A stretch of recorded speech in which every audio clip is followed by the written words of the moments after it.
বছর পাঁচেক আগের কথা। আমার এক বন্ধু রনি গ্র্যাজুয়েশন শেষ করার পর চাকরি খুঁজতে শুরু করলো।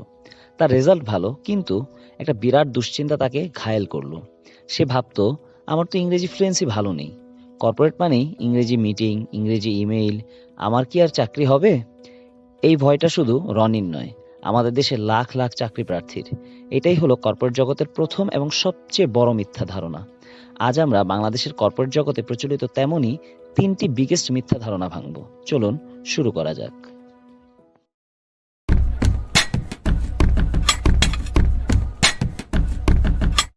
মিথ নাম্বার 1, ইংরেজি ভালো না জানলে কর্পোরেটে টিকে থাকা যায় না। কর্পোরেট মানে সবাই ইংরেজিতে কথা বলে, যেমনটা রনির ক্ষেত্রে দেখলাম।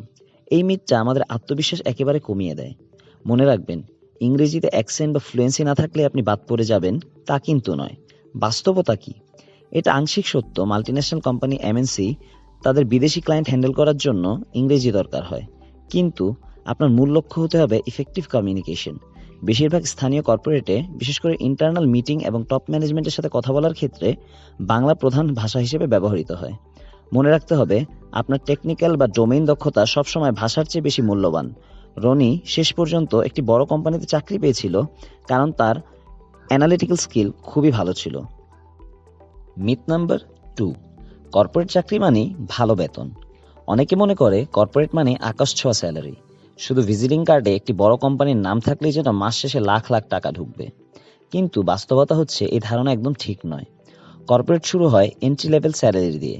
শুরুতে আপনার বেতন অন্যান্য সেক্টরের মতোই বা ক্ষেত্র বিশেষে কমও হতে পারে। বেতনের প্রধান নির্ধারক হলো আপনার ইউনিকনেস অফ স্কিল, ইম্প্যাক্ট এবং কোম্পানির পে গ্রেড। শুধু কর্পোরেট ট্যাগ নয়, এখানে আপনার পারফরমেন্স গ্রাফ দেখে স্যালারি বাড়ে। কর্পোরেট মিথ নাম্বার 3, কর্পোরেট মানেই রঙিন অফিস, এসি কেবিন, লাইফ খুবই চমৎকার। বাইরে থেকে দেখলে মনে হয় জীবনটা খুব স্টাইলিশ, এসি অফিস, সুন্দর কফি আর দারুণ পরিবেশ। আমরা ভাবি কাজ মানে আরাম আর গ্ল্যামার, কিন্তু বাস্তবতা খুবই কঠিন। রঙিন অফিসের পেছনে লুকিয়ে আছে অতিরিক্ত কাজের চাপ, অফিসের রাজনীতি এবং বিশেষ করে বাংলাদেশের পরিবেশ, যেমন লং ওয়ার্কিং আওয়ার্স। অনেক কর্পোরেটে আপনাকে প্রায়শই দিনের পর দিন রাত 9টার পরেও কাজ করতে হবে। কর্পোরেট জীবন একটা ম্যারাথন, এখানে মানসিক চাপ সামলানোর জন্য প্রস্তুত থাকতে হয়। এই হলো মেজর তিনটি ভুল ধারণা, যা আমাদেরকে কর্পোরেট সম্পর্কে বিরূপ ধারণা সৃষ্টি করে। চলুন আরেকটি বোনাস মিথ সম্পর্কে জেনে আসি।